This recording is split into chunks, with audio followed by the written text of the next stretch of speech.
Hello champions, welcome to Age with IS. I am Anurup, faculty for GS.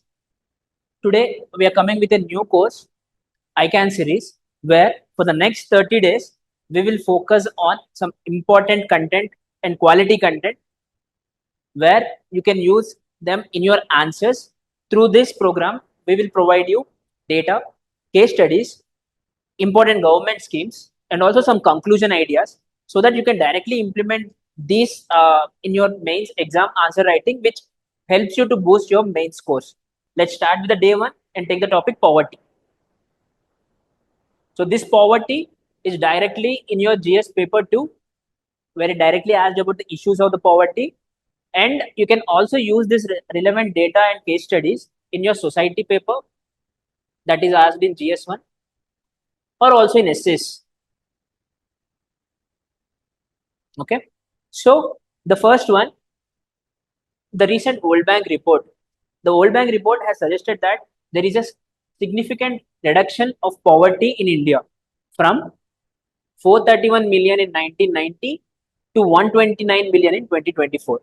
So when you try to when the question is in a positive tone, like let's say the question has asked what are the positive changes or steps took by the government to reduce the poverty. In such cases, you can start this as an introduction, which will help you directly because you're directly saying there is a huge reduction of poverty in 1990 to 2024. Okay, that is the first one. Second comes the Oxfam report. As you guys know, Oxfam report generally talks about inequality.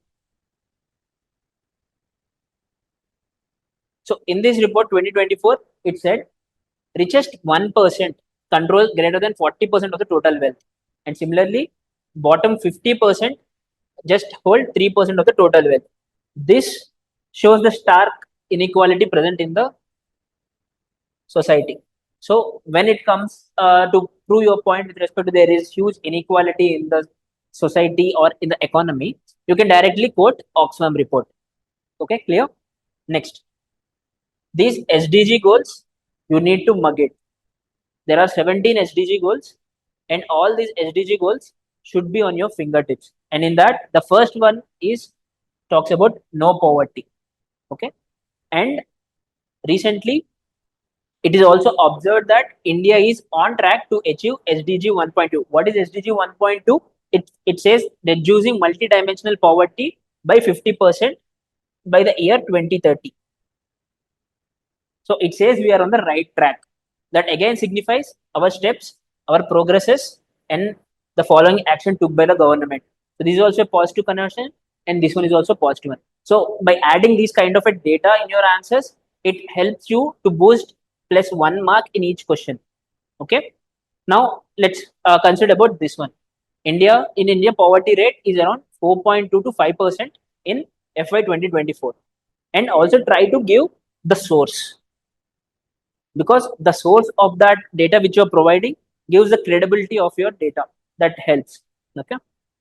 And the MPA multidimensional poverty index 2023 says around 23 people are poor in India. Okay, this also you can use in your answers by saying 23 crore people are poor in India. You can start with as an introduction. Okay, so and let's come to some important case studies which we have seen. Okay, the UP model of poverty reduction. See, this you can directly use in measures or steps need to be taken. Here you can directly quote UP model of poverty reduction, which directly says that it registered a faster decline of poverty reduction. Okay, from where in financial year 12 that it was 25.7%, and financial year 24 it was 3.5. That means a huge reduction of a poverty. So you can directly quote this model as a success story. Okay, but what UP government has did so that it achieved this faster growth of reduction? One, they linked Aadhaar with the DBT, which reduced the decrease of leakages and also the ghost beneficiaries. They try to eliminate and try to ensure only the origin real beneficiaries has got the benefit. Okay, that is the first one. And the Manrega scheme. The Manrega scheme in rural areas was a huge success.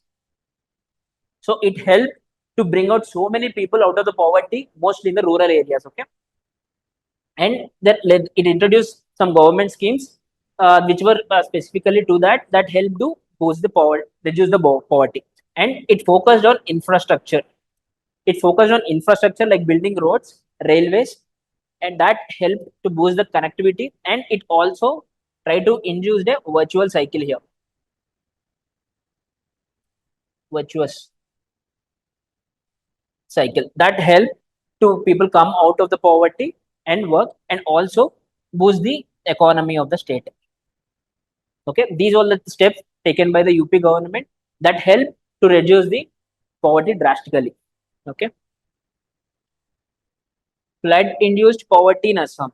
Why I gave this as a case study? Because there you can also write a point, disaster induced poverty. In GS paper 3, where you have disaster management, there you can mention the effects of a disaster. Disaster can also induce a poverty, and that one example is case studies Assam, where around 2.4 million people affected by floods, pushing their families into the poverty in 2024. Okay, so you have one positive case study and one also kind of a negative, which talks about what's the poverty disaster or if not handled properly can done to the society. Okay, that's one. The next session is important schemes. This is not an exhaustive list. I just came with 4 or 5 schemes so that it will help you in writing in a steps to be taken or way forward.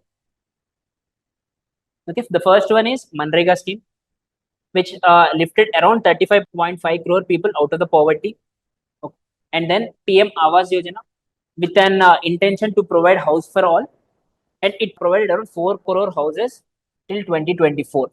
Okay, and PM Kaushal Vikas Yojana. This main scheme idea is to provide training and skill enhancement that to boost employment generation. Okay, it provided around a training to 1.4 crore youth. And the last one is day NLRM. You all know with through this SHG linkage program, and that also kind of an poverty elevation scheme. And the last one is a conclusion. With India poverty below 5%, it shows we are on the right track to achieve the goal of Vikasit Bharat by 2024. Here you can either write a Vikasit Bharat by 2024 or SDG goal. So with this, try to read this with this kind of a data case studies examples.